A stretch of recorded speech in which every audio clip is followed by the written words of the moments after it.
नमस्कार दोस्तों, मैं राजू और द हिंदू टॉक्स में आप सभी का एक बार फिर से स्वागत है। कल अर्थात 11 मार्च 2024 को भारत सरकार ने सिटीजनशिप अमेंडमेंट एक्ट को लेकर के अपना नोटिफिकेशन जारी कर दिया है, उसके रूल्स को नोटिफाई कर दिया है।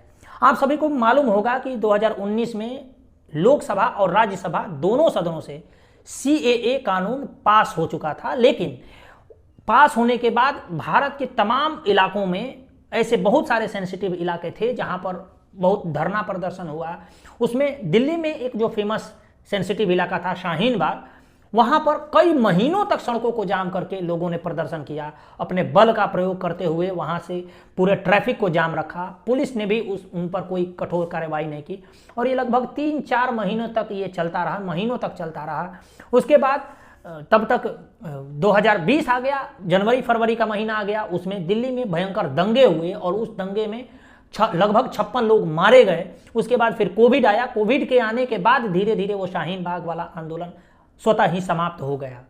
तो CAA को लेकर के जो भ्रांतियां लोगों में फैलाई गई थी, उनको देखते हुए मुझको लग रहा है और सरकार कोविड के बहाने भी अपना समय लेते लेते 9 बार संसद में सरकार ने समय मांगा इस पर कि हमें और समय चाहिए, कोविड है कोविड है कोविड है। मतलब आज तक कोविड था, अमित शाह के बयानों के अनुसार आज तक कोविड था, क्योंकि आज इन्होंने CAA के रूल्स को नोटिफाई किया है और इन्होंने पहले कहा था कि कोविड समाप्त हो जाएगा तब CAA के रूल्स को नोटिफाई करेंगे। तो मतलब आज से कोविड को समाप्त माना जाए, तो ये इनकी स्थिति रही है। हालांकि जो भी हो, इन्होंने इसके रूल्स को नोटिफाई किया है, जिसको लेकर के अखिलेश यादव ने कुछ अलग ही ट्वीट किया कि भाई अभी रोजी रोजगार को लेकर के सरकार पे सवाल उठने चाहिए थे, तो सरकार अभी ये CAA के रूल्स को नोटिफाई कर रही है। अलग से इसके टाइमिंग पर सवाल उठा रहे हैं अभी असदुद्दीन ओवैसी, जहाँ से रिएक्शन आना तो लाजमी था। उन्होंने भी एक लंबा चौड़ा पोस्ट लिखा कि CAA आएगा, फिर इलेक्शन होगा, फिर ये होगा, इसके टाइमिंग को देखिए, क्रोनोलॉजी को समझिए, ऐसे करके सवाल उठाए। विपक्ष का काम है सवाल उठाना, लेकिन हम इसमें कह रहे हैं कि भाई बहुत सारे लोग ऐसे भी सवाल उठा रहे हैं कि भाई आज ही क्यों, क्योंकि सुप्रीम कोर्ट ने SBI से इलेक्टोरल बॉन्ड को लेकर के जो भी डाटा है उसको सार्वजनिक करने का केवल और केवल 1 दिन का और समय दिया है कि आप जल्द से जल्द जो भी इलेक्टोरल बॉन्ड है उसके डाटा को सार्वजनिक करिए, उसे कोर्ट को बताइए कि आपने किन किन लोगों को इलेक्टोरल बॉन्ड बेचा है और वो किन किन पार्टियों ने भुनाया है। इसको लेकर के पिछले कई दिनों से सुप्रीम कोर्ट और SBI के बीच में टसन चल रही है, वो अब अंतिम पड़ाव पर है। सुप्रीम कोर्ट ने स्पष्ट रूप से समय दिया है। इसको लेकर के कल निश्चित रूप से टीवी डिबेट्स में इस बात को लेकर के चर्चा होती, लेकिन उस चर्चा को डाइवर्ट करने के लिए भी आप एक नजरिए से देख सकते हैं कि सिटीजनशिप अमेंडमेंट एक्ट के रूल को नोटिफाई किया गया, क्योंकि कल आपने टीवी पर सब जगह देखा होगा कि CAA के बारे में ही चर्चा हो रहा था, जबकि चर्चा होनी चाहिए थी इलेक्टोरल बॉन्ड के ऊपर भी, लेकिन उस पर अभी कोई चर्चा नहीं होगा। अब केवल और केवल अब कुछ दिनों तक CAA ही चलेगा। ठीक है, बहरहाल सरकार अपने फायदे के लिए लाई है, या कितना इससे नागरिकों को फायदा होता है ये आने वाला समय बताएगा। लेकिन CAA के कानून में जो कट ऑफ डेट तय किया गया था वो था 31 दिसंबर 2014, अर्थात 31 दिसंबर 2014 के पहले तक जो भी नॉन मेजोरिटी वाले जो लोग हैं बांग्लादेश, अफगानिस्तान और पाकिस्तान के, अर्थात इन तीनों देशों में रहने वाले गैर इस्लामिक जो भी लोग हैं, वो यदि उनके साथ रिलीजियस परसिक्यूशन हुआ है, धर्म के आधार पर उनके साथ भेदभाव हुआ है, मान्यता के आधार पर उनके साथ भेदभाव हो रहा था और वो भाग करके भारत में आए हैं, तो उन्हें इन कानूनों के अनुसार यहाँ की नागरिकता मिलनी है। अब देखना यह है कि सरकार क्या ग्राउंड पर इसको इम्प्लीमेंट करा पाती है, या केवल और केवल ये एक कानून है जिसमें बहुत थोड़े लोगों को फायदा मिलेगा।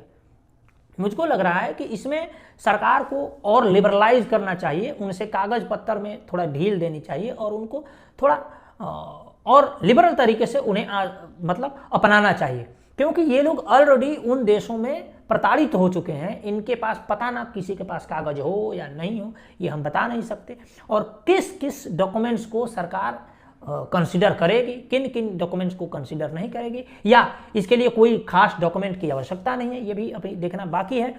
हालांकि पश्चिम बंगाल की जो मुख्यमंत्री है ममता बनर्जी, उसने इसका विरोध किया। केरल के भी सरकार ने इसका विरोध किया और कहा कि हम अपने क्षेत्र में इसको लागू नहीं करने देंगे।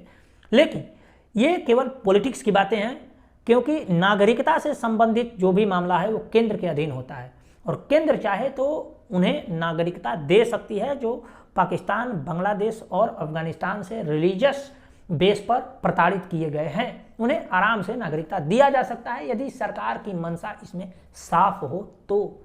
अब देखना यह है कि इसमें कौन कौन से लूप होल्स हैं, क्या क्या इसके रिपरकेशन होने वाले हैं, क्या इसमें और कंडीशनिंग है। हालांकि इसको लेकर के बहुत सारे लोग जो पाकिस्तान, बांग्लादेश और अफगानिस्तान से भागे हैं अपनी जान बचा करके, क्योंकि उनसे रिलीजियस बेस पर उनके साथ भेदभाव होता था। आज भी आप देख रहे होंगे कि कई सारे लोगों के जो हिंदू हैं वो पाकिस्तान में रहते हैं, उनके बहन बेटियों को उठा लिया जाता है, जबरन कन्वर्ट करके विवाह कर लिया जाता है, निकाह पढ़ाया जाता है, ये होता रहता है।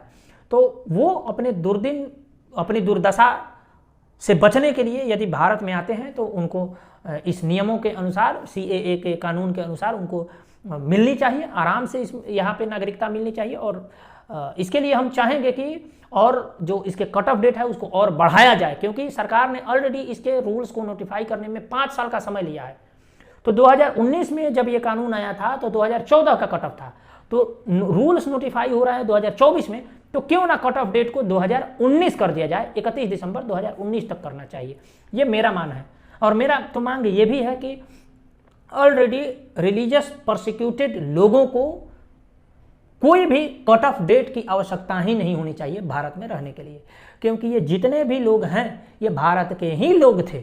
आज से 75 साल पहले जब भारत का विभाजन हुआ था, उस समय ये पूरा क्षेत्र बांग्लादेश, पाकिस्तान और भारत ये पूरा एक ही था और वहाँ के रहने वाले लोग भी अपने ही थे।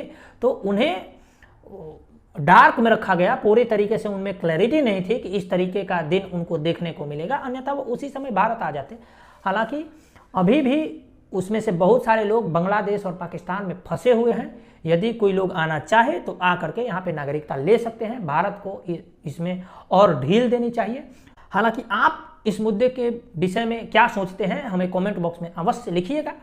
और बाकी विपक्ष के लोग जो हैं अलग अलग तरीके से इसको भड़काएंगे, हो सकता है कई जगह और नए आंदोलन छेड़ने का प्रयास हो। देखना है कि अब क्या भारत की सरकार और भारत की जनता 2019 तरीके के जो CAA के जो आंदोलन हुए थे और जो शाहीन बाग हुआ था और जो उत्तर प्रदेश के भी कुछ क्षेत्रों में करने का प्रयास किया गया था, लेकिन उत्तर प्रदेश की पुलिस ने उसको कंटेन कर लिया था, तो उस तरीके के आंदोलन को झेलने के लिए भारत की जनता फिर से तैयार है?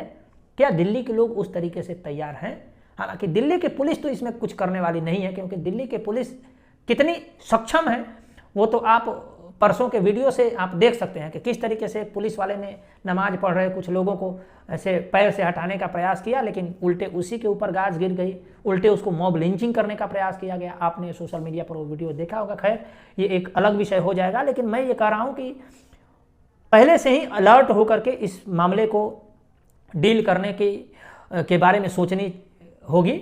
और मुझे लगता है कि गृह मंत्रालय इसकी पूरी तैयारी किया होगा, अन्यथा भारत के लोग एक और उस तरीके के आंदोलन को झेलने के लिए तैयार नहीं होंगे। आप अपने विचार हमें कमेंट बॉक्स में अवश्य लिख सकते हैं। आपका बहुत बहुत आभार। नमस्कार।